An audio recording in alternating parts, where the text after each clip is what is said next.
اب ایسے امور میں شریعت کا مسئلہ ہی بیان کرنے میں فقہا کے دو رائے ہیں. بعض حضرات کہتے ہیں کہ بھائی جہاں عوارض ہوں یعنی نیگیٹو پہلو بھی ہو تو اس کے لیے بتاتے ہیں کہ اس کو چھوڑ دیا جائے، ایسے مستحبات کو چھوڑ دیا جائے، یہ ہے. اور بعض حضرات فرماتے ہیں کہ نہیں، ان منکرات کی نکیر کی جائے، اس کو چھوڑا نہ جائے، اس پر عمل کیا جائے. اب جو ہے طواف کے موقع پر نفلی طواف، اب اس میں جو صالحین امت وہ اگر بالکل ہی اس سے الگ رہتے ہیں تو مطاف تو پھر صالحین امت کے نفلی طواف سے خالی رہے گا، ہے نا. اب اصل یہ ہے کہ وہ طواف جو کرتے ہیں تو فرض واجب طواف جو ہو اس میں بھی تو خواتین بھی ہوتی ہیں، مرد عورت دونوں ہوتے ہیں. وہاں کیا صورت ہے؟ وہاں یہی ہے کہ احتیاط سے چلے، تو یہاں بھی وہی صورت ہے. ترک واجب تو کر نہیں سکتے، ہے نا. واجب طواف واجب ہے کہ فرض ہے، اس کو تو کرنا لازم ہے. اس وقت جبکہ طواف زیارت کا موقع ہوتا ہے، اس قدر ہجوم ہوتا ہے کہ کبھی ایسا ہوتا نہیں. اس موقع پر پھر کیا کرتے ہیں؟ احتیاطی کرتے ہیں کہ بھائی چلو بھائی بچ کے چلو. اتنا زیادہ رش تو اب تو ہوتا بھی نہیں ہے. طواف حج کے موسم میں طواف زیارت کے موقع پر جس قدر رش ہوتا ہے اتنا تو اب ہوتا نہیں، اس سے بہت کم. تو اس موقع پر جب کہ ساتھ مل کے طواف کرتے ہیں بچ کے چلتے ہیں، تو اس موقع پر بھی وہی بچ کے چلیں. اور طواف ایسی عبادت ہے کہ ماشاءاللہ اس میں اللہ تعالیٰ کی محبت ہی محبت ایک جاذبی ہوتے مقناطیس کی طرح سے روح کو عظیم الشان ترقی ہوتی ہے اللہ تعالیٰ کی محبت میں طواف کی برکت سے. حق تعالیٰ کی نگاہ خاص ہوتی ہے بندے کے ساتھ. ایک روایت میں آیا کہ کعبہ شریف پر جب کہ ایک ایک نظر کرتا ہے بندہ، چاہے اس نے وہاں نماز بھی نہ پڑھی ہو. ہاں یہ بھی اس روایت میں صاف ہے کہ اس میں نماز کا بھی تعلق نہ تھا، کچھ بھی نہیں، صرف آئے اور کعبے پر نظر کی. اس نظر کی وجہ سے جو ہے 1 سال کی نفلی عبادت کا ثواب اس کو ملتا ہے. اور اس میں تفصیل بتائی کہ سال بھر نماز میں کھڑے رہنا اور اس سے رکوع میں پڑے رہنا، سجدے میں پڑے رہنے کا ثواب اس کو عطا ہوتا ہے.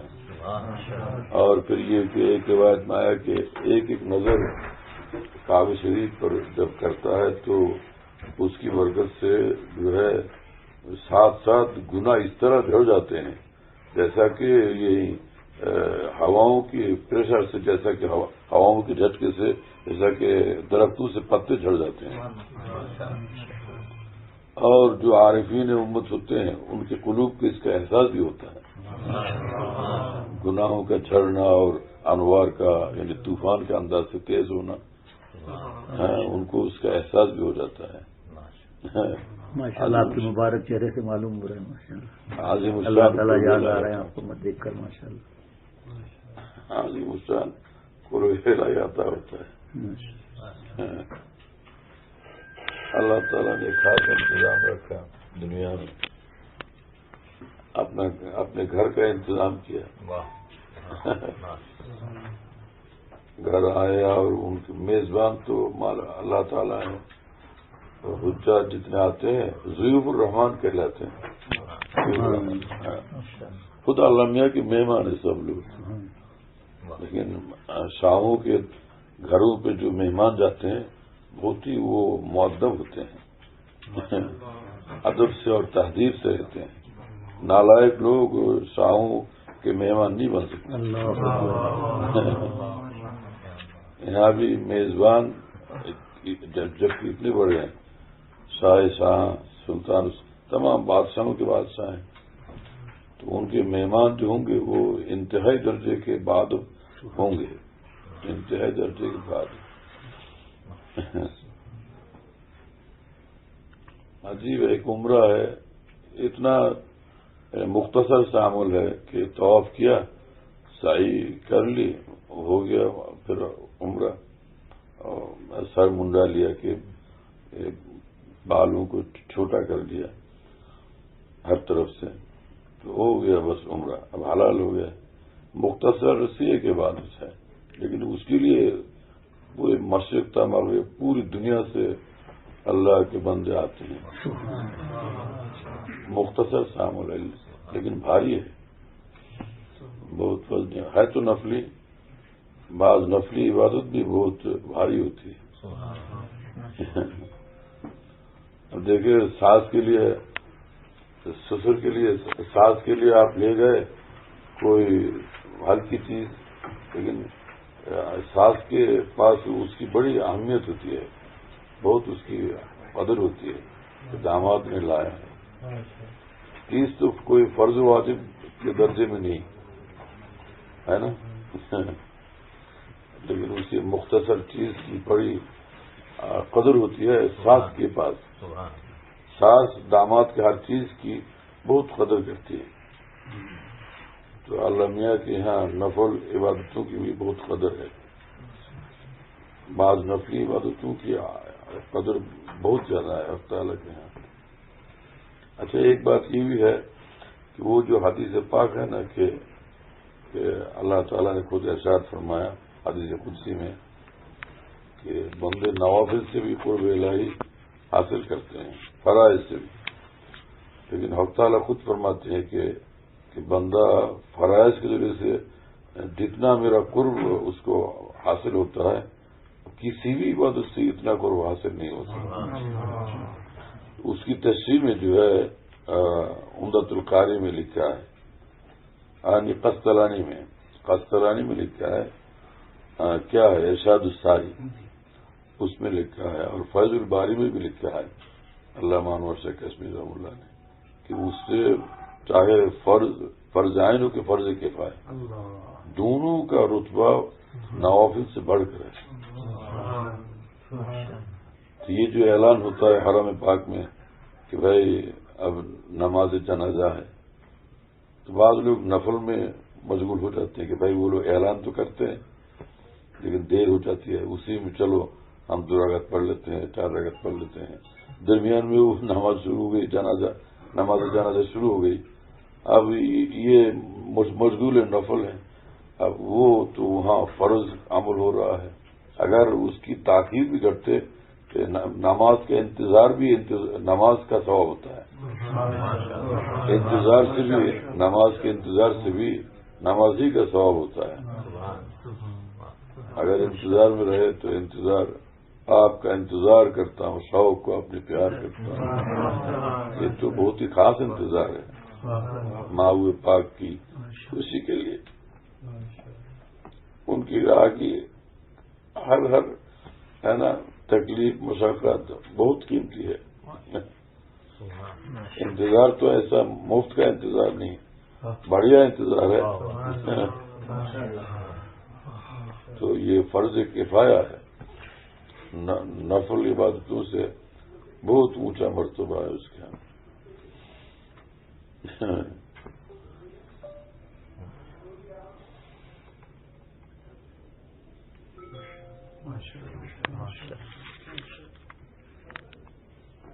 آپ سب سے مل کر محبوب کا لیا تھا.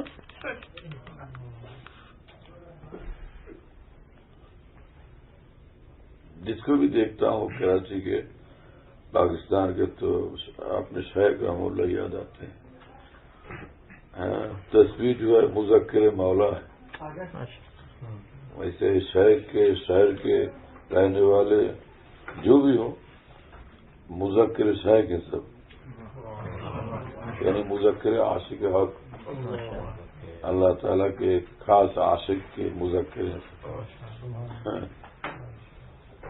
آپ لوگوں کو دیکھ کے ایمان میں تازگی پیدا ہو جاتی ہے.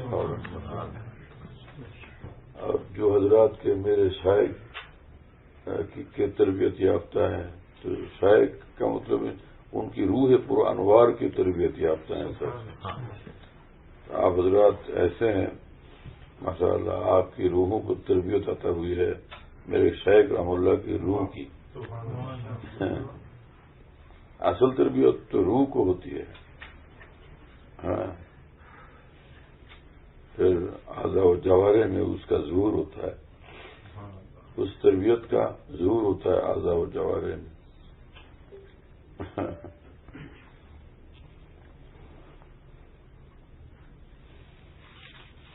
حضرت علی رضی اللہ تعالیٰ عنہ نے فرمایا کہ اللہ کی محبت یا خشیت میں آنسو اگر بہ جائے تو اس کو پوچھنا نہیں چاہیے، رہنے دیں.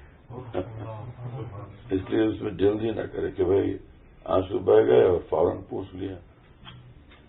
اس میں جیسے چھوٹا بچہ ہوتا ہے نا، روتا ہے تو چہرے پہ آنسو رہتے ہیں تو وہ بچہ پوچھتا نہیں ہے، اس لیے کہ تاکہ والدین دیکھے اور دیکھ کے تاکہ ان کی طرف انتظار ہو، یعنی وہ باعث بنتا ہے قرب کا. تو والدین کو دکھانے کے لیے یہ منتظر رہتے کہ وہ دیکھ تو لیں، پھر دیکھنے کے بعد بھی وہ اسی کو باقی رکھتا ہے تاکہ ان کا اور جوش آئے محبت کا. جوش محبت کو بڑھانے کے لیے بچہ یہ سب ترکیب سوچتا ہے. اسی لیے اسلام جو ہے یہ دین فطرت ہے. دین فطرت ایک سلیم اتباع کے قلب کی چاہتیں ایسی ہوتی ہیں. اسلام جو سکھاتا ہے فطرت اللہ التی فطر الناس علیہ. چپل باہر رکھیے تو اندر کر لیں، چپلیں باہر نہیں رکھنی چاہیے.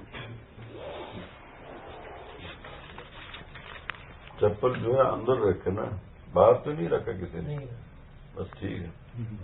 یہ تو بہت اچھا ہے بھائی، یہاں کافی جگہ ہے. یہ اندر اس طرف اور لوگ بھی جا سکتے ہیں.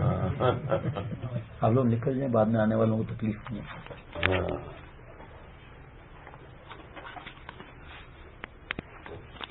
حضرت تعالیٰ نے فرمایا کہ ہمارے تعلق کا اس قدر خیال رکھنا کہ اوروں کے تذکرے سے اگر ہمارے تعلق کو ذرا بھی نقصان پہنچے تو اور باتوں کو چھوڑ دینا. عجیب شان ہے ہمارے معبود پاک کی. واصبر علی ما یقولون واہجرہم ہجرا جمیلا.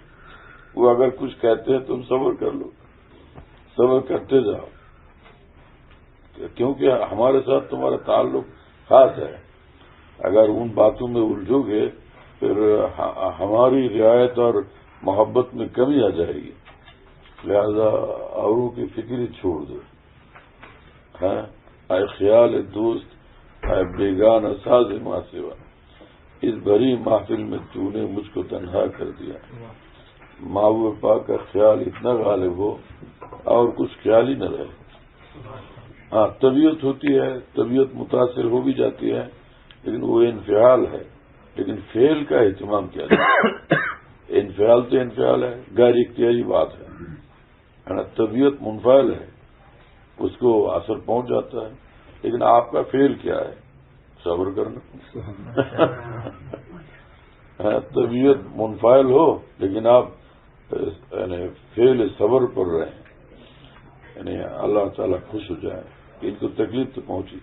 حاجی صاحب رحمۃ اللہ نے فرمایا اس نے کچھ کہا تھا تو ہم نے سنا نہیں تھا. وہ کہا تھا وہاں سے اٹھا کے چبھو دیا آپ نے ہمارے سینے میں. تو اس کا کیا مطلب ہوا کہ حاجی صاحب رحمۃ اللہ اتنے بڑے بزرگ ہیں، صدیق ہیں، ان کی طبیعت بھی منفعل ہو گئی تو ان کی طبیعت کو تاثر ہو گیا. معلوم ہوا کہ جو مقبولین ہیں، صالحین ہیں، اگر دشمنوں کی باتوں سے، حاسدین کی باتوں سے ان کی طبیعت کو تقدر ہوتا ہے، انفعال ہوتا ہے، یہ کوئی مذموم بات نہیں ہے. یہ عند اللہ یہ قابل مواخذہ نہیں ہے. لیکن حق تعالیٰ چاہتے یہ ہے کہ ہم تو جانتے ہیں کہ تمہیں تکلیف ہوتی ہے، جبھی تو ہم بتاتے ہیں کہ صبر کر لو. صبر کے معنی یہی ہے کہ تکلیف ہو رہی ہے پھر بھی اس کو برداشت کرو، یہی تو صبر ہے. صبر کرنے کے لیے حکم کرنے کے معنی یہی ہے کہ ہمارے لیے ان مشقتوں کو برداشت کرو. دشمنی خلق رحمت ہو گئی، بڑھ گیا ان سے تعلق اور آپ صلی اللہ علیہ وسلم کے بھی دشمن رہے. کیسے لوگ؟ اپنے لوگ سگے، یعنی ایسا سگا چچا کے، یعنی جنہوں نے یعنی آپ صلی اللہ علیہ وسلم کی ولادت کی خوشی میں انہوں نے باندی آزاد کر دی ہے نا. ابو لہب نے یہی کیا تھا. کیا نام تھا اس کا؟ سویبہ. ہاں اس باندی کا نام تھا سویبہ. ہا واو یا بے ہا. تو اچھا اس خوشی میں باندی آزاد کر دی تھی اس نے. اتنا خاص تھا ظاہری اعتبار سے. لیکن آپ صلی اللہ علیہ وسلم کا ایسا دشمن ہوا کہ دشمن جان، اور ایسی مصیبت کے پھر تبت یدا ابی لہب یہ صورت نازل ہوئی ہے انہی کے تو ابو لہب کے بارے میں ہے نا، اور اس کی بیوی کے بارے میں. اور ابو طالب، خواجہ ابو طالب تو تھے تو بہت ہی خیر خواہ، لیکن ایمان انہوں نے قبول نہیں کیا. کہ اس لیے بھی آپ صلی اللہ علیہ وسلم کو تکلیف تو ہوئی. اللہ اس قدر تکلیف ہوئی کہ اس قدر غم ہوا کہ حق تعالیٰ نے خود تسلی عنایت فرمائی کہ آپ برداشت کریں کہ آپ تو چاہتے ہیں لیکن اب کیا کریں، ہدایت تو ہمارے ہاتھ میں، آپ کے ہاتھ میں نہیں. انہوں نے ابو طالب نے جو کہا تھا مرنے سے پہلے، فَاقْتَرْتُ الْعَارَ عَلَى النَّارِ، آگ پر ہم یعنی فَاقْتَرْتُ النَّارَ عَلَى الْعَارِ، ہم نار کو قبول کرتے ہیں لیکن آگ برداشت نہیں کر سکتے. نعوذ باللہ تعالیٰ من ذالک. اس لیے ایمان جو ہے یہ موہبت ہے، اللہ تعالیٰ کی عطا ہے، اس پر ناز نہیں ہونا چاہیے کبھی. ایمان یہ اصل ہے نا، اور باقی تمام اعمال فروعات ہیں. تو ایمان وہ بھی عطا حق، جب وہ عطا حق ہے تو اس سے جو بچے نکلتے ہیں اعمال وہ تو بطور کیا ہو رہا ہے حق تعالیٰ کی عطیات ہے سب. اس لیے اب توفیق عمل ہو تو شکر گزار ہونا چاہیے. خیال بھی نہ گزرے کہ ہم نے کیا، خیال بھی نہ گزرے کہ ہم نے. بالکل یہی رچا بسا رہے دل میں، محبوب پاک فضل فرماتے ہیں تو کچھ نیک عمل ہو جاتا ہے. محبت دونوں عالم میں یہی جا کر پکار آئی کہ جسے خود یار نے چاہا اسی کو یاد یار آئی. ان کی توفیق سے ان کی یاد کی توفیق ہوتی ہے. ہمارا اپنا کچھ بھی نہیں. بزرگ تھے، دیکھا کہ وہ نصارہ ہیں، مجوسی ہیں، اللہ سے دور ہیں، تو ان کے دل میں بات آئی کہ کیسے لوگ ہیں اللہ سے کٹے ہوئے ہیں.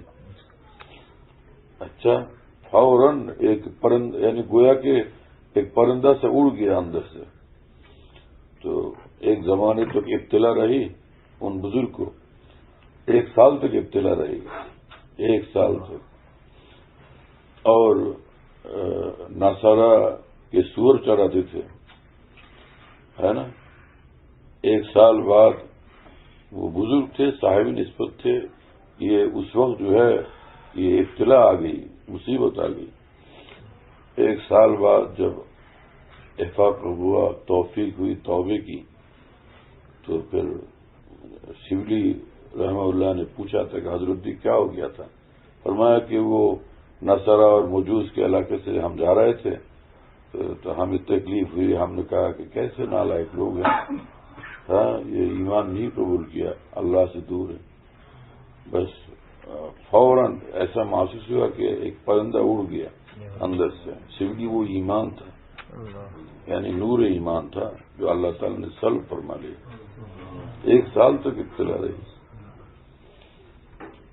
اس لیے اپنے حسنات پر شکر گزاری ضروری ہے. گناہوں سے بچنے کی توفیق ہو، کچھ بھی ہو.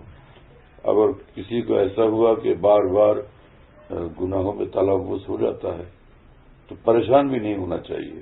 بس یہی سوچے کہ ہم ہیں تو نالائق ہی، نالائق سے نالائق کے علاوہ اور کیا ظاہر ہو. لیکن ہمارا کام یہ ہے کہ ہمارے محبوب پاک ایسے مہربان فرماتے ہیں کہ توبہ کر لو ہم معاف کر دیں گے. لہذا بار بار توبہ کرتے رہیں گے، معافی مانگتے رہیں گے. حدیث پاک میں آیا کہ طوبى لمن وجد فی صحیفۃ استغفار کثیر، وہ بندہ جس کو بار بار توفیق استغفار ہو. آپ صلی اللہ علیہ وسلم فرماتے ہیں اس کے لیے بشارت جنت ہے، اس کے لیے جنت کی خوشخبری ہے. اس لیے میرے شیخ رحمہ اللہ فرماتے تھے کہ جس کو استغفار کی توفیق حاصل ہو گئی پھر نہیں جائز یہ کہنا کہ وہ بخشیدہ نہیں. سوچ بھی نہیں سکتے کوئی کہ بھائی جب توفیق دے رہے ہیں وقت تعالیٰ یہ خود علامت ہے کہ اس کو بخش دیں گے، معاف فرما دیں گے. وما تشاءون الا ان یشاء اللہ، وہ نہ چاہے تو ہم نہیں چاہ سکتے، ہے نا. وہ چاہتے ہیں پھر ہم چاہتے ہیں، ہے نا.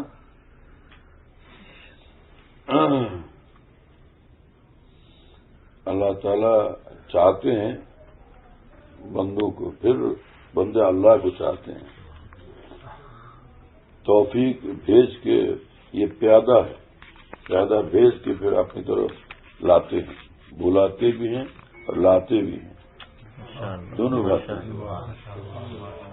میں آیا نہیں ہوں، لایا گیا ہوں، محبت دے کے تڑپایا گیا ہوں. سمجھتا خاک اسرار محبت، میں سمجھا نہیں سمجھایا گیا. وہ خود ہی توفیق عنایت فرماتے ہیں، خود ہی سمجھ بھی عطا فرماتے ہیں. لوگ دین کی باتیں سناتے ہیں، دو طریقے ہیں دین کی باتیں سنانے کے. ایک یہ ہے کہ حق تعالیٰ خود اس کو مقرر فرمائے، منتخب فرمائے اور پھر دین کی باتیں کرے. ہر بات میں نور ہوتا ہے، قرب الہی کے انوار ہوتے ہیں، اور اس میں حاجی کی تجلیات اس میں ساتھ ہوتی ہیں. جب وہ حق تعالیٰ کا منتخب ہوتا ہے، دین کی باتیں کرتا ہے، تو پھر ان کی باتوں میں اس میں حاجی کی تجلیات خوب شامل ہوتی ہیں، جس کو مولانا شاہ محمد احمد صاحب رحمہ اللہ نے اس شعر میں بیان فرمایا کہ رحمت کا ابر بن کے جہاں بھر میں چھائی، عالم یہ جل رہا ہے برس کر بجھائی. یہ یہی ہے، رحمت کا ابر اسی وقت بنتا ہے آدمی جبکہ وہ خوب صاحب نسبت ہوتا ہے، پختہ صاحب نسبت ہو، پھر رحمت کا ابر بنتا ہے. جہاں بھی جائے اس سے دین کا کام ہوتا ہے. کسی کو مولانا جلال الدین رومی رحمہ اللہ نے فرمایا، اچھا وہ ایسے صاحب نہیں، بس کافی نہیں، ایسے صاحب نسبت وہ خاموش بھی رہے، اس سے بھی تجلیات ہدایت پھیلتی رہتی ہے. ان کا واض اور ان کی خاموشی دونوں میں تجلیات ہدایت شامل رہتی ہے. ہاں تو ایک تو یہ ہے کہ منتخب ہو من جانب اللہ، ایک برائے سر انجام کار ثواب، ایک از ہزارہ خود انتخاب ہوتا ہے کہ ہمارا بن کے پھر ہماری باتیں سناؤ.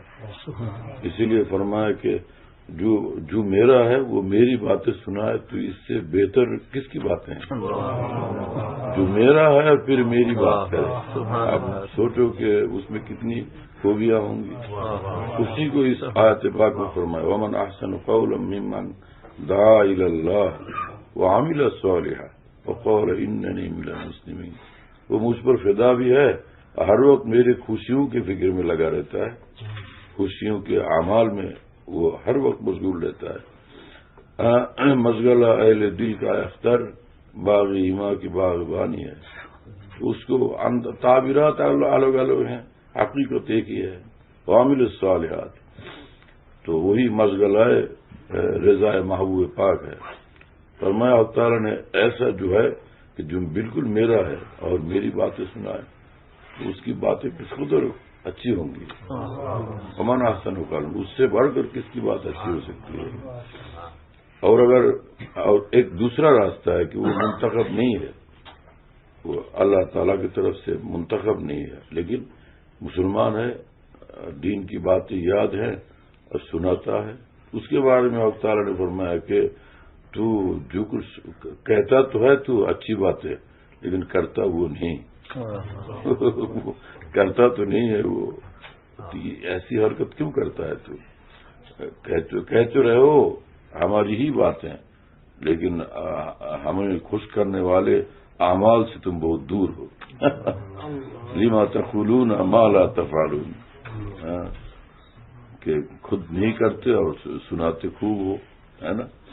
فرمایا کہ کبر مقتا عند اللہ ان تقولوا ما لا تفعلون، کہ اللہ تعالیٰ کی سخت ناراضگی ہوتی ہے اس سے کہ ایسی بات سناتے ہو لیکن وہ خود اس پر عامل نہیں ہو. کیوں ایسی بات کرتے ہو جس پر اپنا عمل نہیں ہے؟ تو یہ بات کرنے سے ممانعت نہیں ہے، لیکن عمل کیوں نہیں، اس پر ناراضگی کا اظہار ہے نا. کہ ٹھنڈا نہ پیو، یعنی پینے سے منع نہیں، ٹھنڈا ہونے سے منع کیا. ٹھنڈا نہ تو کسی صفت کے ساتھ موصوف ہے، اب اس پر اگر ممانعت ہے تو عین شے کی ممانعت نہیں، صفت کی نفی ہے.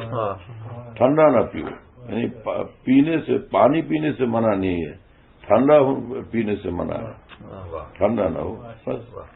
تو یہاں ایسی بات کرتے ہو جس کے ساتھ تعامل شامل نہیں، اس پر ناراضگی کا اظہار ہے. تو کیا مطلب کہ بات کرنے سے منع نہیں ہے، بیعملی سے ناراضگی کا اظہار ہے. بیعملی پر ناراضگی کا اظہار ہے. بات تو کرتے ہو لیکن وہ بات کہ جس کے ساتھ عمل شامل نہیں ہے. تو عدم عمل والی بات سے جو ہے یہ ناراضگی کا اظہار کیا. تو حاصل یہ ہوا کہ بات تو کرو لیکن عمل بھی ساتھ ہو. بس وہی بات ہوئی کہ ہمارا بن کے ہماری بات کرو، ہمارا بن کے ہماری بات کرو. آپ صلی اللہ علیہ وسلم کی حدیث ہے بلغوا انی ولو آیا، کہ ایک ایک بات ہماری سناتے جانا، سناتے رہنا، پہنچاتے رہنا. اب لوگ سمجھتے ہیں کہ بھائی سناتے رہنا چاہیے چاہے ہمارے عمل میں کمی ہو. اپنی کمی کی اصلاح کی فکر کچھ بھی نہیں، سنانے کی فکر ہے. یہ غلط طریقہ ہے. صحابہ کی یہ شان نہیں تھی، اپنی اصلاح کی فکر میں بھی ہوتے تھے اور پھر سناتے بھی تھے. تو واصبر علی ما یقولون واہجرہم ہجرا جمیلا، اور فرمایا کہ صبر کرتے جاؤ اور یہ ان سے کنارہ کشی کرو، کنارہ کشی اختیار کرو کہ اس طرح کی نہ اس میں شکایت ہو، نہ کوئی شکوہ شکایت ہو، اور نہ انتقام کا ایک حرف بھی اس میں شامل ہو. حجر جمیل کہتی اسی کو ہے الذی لا شکوہ فیہ ولا انتقام ولا انتقام، نہ اس میں شکوہ شکایت نہ اس میں کوئی انتقام. لیکن سنو بات کہ شکایت کی گنجائش ہے. وہ دوسری آیت میں فرمایا لا یحب اللہ الجہر بالسوء من القول الا من ظلم، کہ اگر کوئی بری بات کرتا ہے کوئی، حق تعالیٰ ایسی باتوں کو پسند نہیں فرماتے ہیں. ہاں اگر وہ مظلوم ہے تو پھر اگر دو چار لفظ کہہ دے تو ٹھیک ہے، اس کی گنجائش ہے. خود ہی فرمایا کہ گنجائش ہے. یہاں خود ہی نصیحت فرماتے ہیں گنجائش بھی سنا دی. اب کہتا یہی ہوں کہ صبر کرو.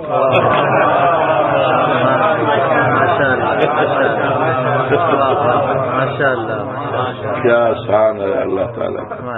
جانتے ہیں کہ طبیعت سے کمزور ہیں بندے ہمارے، اس لیے گنجائش والی بات بھی سنا دی. گویا کہ اس میں تسلی عنایت فرما دی کہ اگر اپنی کمزوری سے تم سے کوئی ایک آدھ لفظ نکل گیا ظالم کے بارے میں تو پھر وہ عفو درگزار، ہم اس کو معاف کر دیں گے.